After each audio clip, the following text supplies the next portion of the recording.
Na Bible écoute ezoloba ke atango asuka bana na biso bakokoma batomboki. Jésus na kulusu a défendaki moyibi le moyiba reconnaître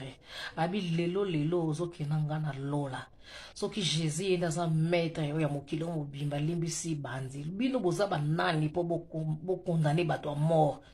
soki ba juge batikeli bango temps po ba vivre na kati ya prison po bayebi ke kuna bakoki kobongwana.